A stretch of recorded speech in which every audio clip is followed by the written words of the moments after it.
Hey everyone, welcome back to my channel. If you are new here, let me introduce myself. I am Khushbu and today I am super excited to share day 2 of our Goa adventure with you all.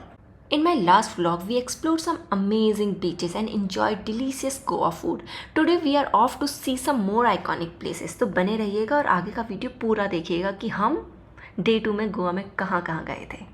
Just look at this view guys, ये है Atal Setu bridge जो गोवा की river side का इतना ब्रेथटेकिंग view देता है। Mandovi river के ऊपर ये ब्रिज बना हुआ है and it's not just a bridge but a symbol of modern engineering and a connectivity इन गोवा। ये ब्रिज पणजी से पोरवरम और उसके आगे से जुड़ता है जो ट्रैफिक को आसान करता है और गोवा के नॉर्थ और साउथ के बीच जो ट्रैवल को बहुत ही इम्प्रूव कर देता है। और अब हम पहुंच गए हैं गोवा के एक famous landmark immaculate conception church Panaji में। यहाँ की आर्किटेक्चर बहुत ही खूबसूरत है और ये जगह बहुत ही पीसफुल है जो लोगों को यहाँ आने के लिए अट्रैक्ट करती है।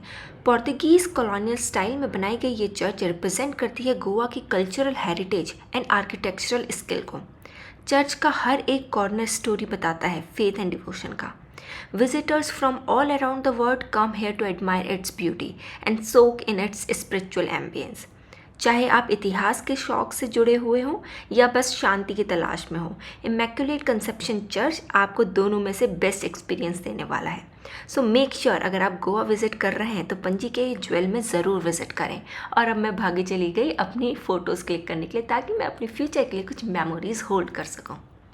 हम सभी ने अपनी बहुत सारी फ़ोटोज़ इस चर्च के सामने खिंचाई और अगर आप बैकग्राउंड में नोटिस करें तो आपको ज़्यादा लोग नहीं दिख रहे होंगे। द रीज़न इज़ क्योंकि बारिश हो रही थी हल्की हल्की जिस वजह से ज़्यादा लोग नहीं थे।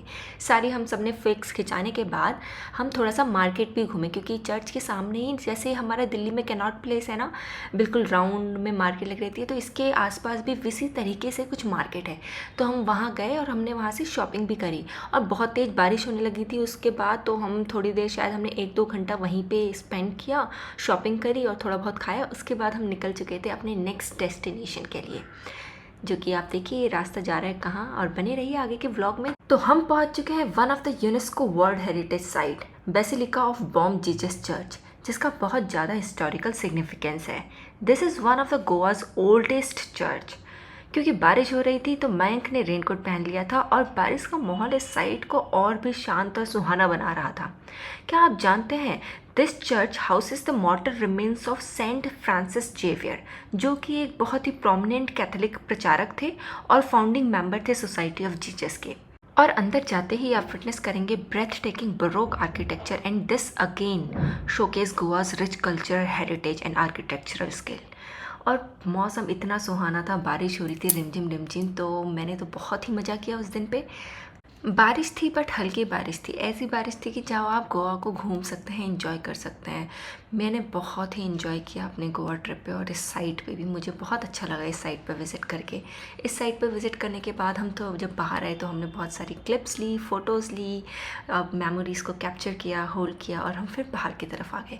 बाहर की तरफ आते ही बाहर की तरफ को एक रेस्टोरेंट था, प्योर वेज रेस्टोरेंट था। हम वहाँ गए और हमने वहाँ जाके अपना लंच किया और लंच में हमने मंगाया था typical North Indian menu, naan, paneer, mix veg, raita, dal and salad. तो वहाँ पे बच्चे बोल भी रहे थे हम गोवा आए हैं और गोवा में आके भी हम यही खा रहे हैं सेम चीज़। तो बच्चे मजाक बना रहे थे। और लंच करने के तुरंत बाद हम निकल चुके थे अपनी नेक्स्ट डेस्टिनेशन की तरफ।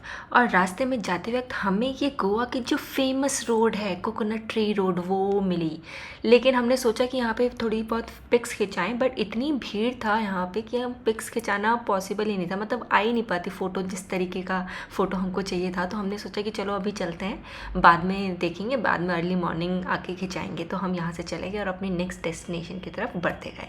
और ये था वहाँ का व्यू जहाँ हम जा रहे हैं। और बने रहिए आगे, देखिए कि हम कहाँ जा रहे हैं। ये हमारा आज का लास्ट डेस्टिनेशन स्टॉप है, आई थिंक वन मोर है, बट बने रहिए आगे देखते हैं कहाँ पहुँचते हैं। और ये देखिए, और हम पहुँच चुके थे गोवा के एक और बीच में। तो ये है आरंबोल बीच, जिसको रशियन बीच भी बोलते हैं क्योंकि यहाँ पे रशियन टूरिस्ट भी आते हैं बहुत ज़्यादा, इसलिए इसको रशियन बीच भी बोला जाता है। और आप सभी लोग मेरे साथ यहाँ तक अगर आ चुके हो आरंबोल बीच तक, तो कमेंट जरूर करिएगा कि आपको मेरा ये व्लॉग कैसा लग रहा है, और मेरा गोवा डे 1 का व्लॉग भी जरूर देखिएगा। चलो आगे हम चलते हैं। हम आरंबोल बीच पहुँच चुके थे, ये था आरंबोल बीच। फर्स्ट डे ऑफ गोवा में हम गए थे बागा बीच, जो था फन एकदम, बिल्कुल वाइब अलग थी। वहाँ का म्यूज़िक चल रहा था, डिफरेंट वाइब। ये था बिल्कुल शांत, एकदम मज़ेदार, बिल्कुल नज़ारे लो एकदम सी और बीच के और इन्जॉय करो। बहुत ही कामनेस थी, बहुत ही पीसफुल था, मुझे बहुत ही अच्छा लग रहा था। और भीड़ भी यहाँ पे कम थी क्योंकि ये काफ़ी दूर है। हम यहाँ गए, उस चर्च से यहाँ आने में हमको शायद 1.5 आवर लगा था। और मयंक और राघव लग चुके थे अपना, कुछ तो ये बना रहे थे, पता नहीं क्या बना रहे थे, लेकिन एंजॉय कर रहे थे। Let them enjoy. राघव ने कुछ तो बनाया है यहाँ पे, पूरा एंजॉय कर रहा था। और शाम भी हो चुकी थी, वापस जाने का समय भी हो चुका था। और जाते समय में रास्ते में लिखा ये चर्च। गोवा में हर थोड़ी देर बाद आप चर्च देखेंगे, वो भी बहुत सुंदर सुंदर। ये भी एक चर्च था जो कि बहुत सुंदर था, तो मैंने जल्दी से कैमरा निकाला और उसे कैप्चर कर लिया। अब वापस आके हमने चेंज किया और निकल गए थे डिनर के लिए। डिनर के लिए हम जा रहे थे अंजुना पब स्ट्रीट में, जहाँ पे लोग आते ही 11 या 12 बजे के करीब, बट हम 9 बजे जा रहे थे। जब हम गए थे तो वहाँ पे भीड़ थी नहीं, और हम उस पब में गए थे जहाँ पे मयंक का फ्रेंड परफॉर्म कर रहा था। तो ये मयंक और उसका फ्रेंड वहाँ पे, तो मयंक गया था तो मयंक ने भी परफॉर्म किया, और ये उनका फ्रेंड वहाँ से पीछे से उनके लिए गाना गाते हुए। उसके बाद हम निकल गए थे, हम 12 बजे वापस आ गए थे। और 12 बजे लेकिन वहाँ पे क्राउड आ रहा था, तब हम वापस जा रहे थे, क्योंकि वो पब स्ट्रीट है, लोग आते हैं, खाते पीते हैं, एंजॉय करते हैं, पूरी नाइट वहीं स्पेंड करते हैं। आई थिंक 2 से 4 बजे तक चलता है वहाँ पे। आई होप आपको मेरा ये व्लॉग पसंद आया है। व्लॉग पसंद आया है तो please do like, share, subscribe and comment, और इसी तरीके से अपना प्यार और साथ बनाए रखिएगा, और मेरी बाकी की वीडियोज़ भी देखते रहिएगा। Thank you all, thank you for watching, bye bye.